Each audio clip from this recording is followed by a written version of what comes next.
Jedna od glavnih atrakcija zagrebačkog adventa koji počinje sljedeće subote zasigurno će biti muzej čokolade. Prvi takav muzej u Hrvatskoj posjetiteljima će ponuditi putovanje kroz povijest te slastice. Prije otvorenja u muzej je zavirila naša ekipa. Dobro. Osim što će se upoznati s povijesti čokolade, od sutra će se posjetitelji muzeja moći okušati i u pripremi te slastice.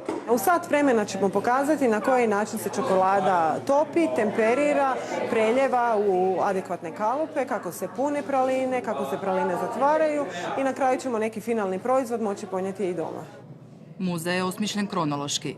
Putovanje kroz 6 prostorija počinje prvim zrnima kakaovca. Od svake etape smo uzeli jedan karakteristični element koji se onda multiplicirao i time se dobije nekakav prostorni izričaj za svaku sobu.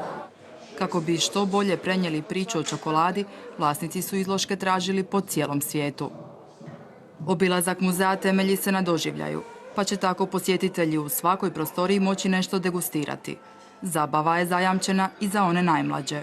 Pa tako onda se mogu igrati u jednoj toj interpretaciji šume, mogu kao stari indijanci mljeti kakaovac, mogu se kasnije provozati na biciklu koji pokreće tvornicu i sagorijeva kalorije koje smo pojeli putem. Svi ljubitelji čokolade kući će moći odnijeti proizvode hrvatskih čokolatijera.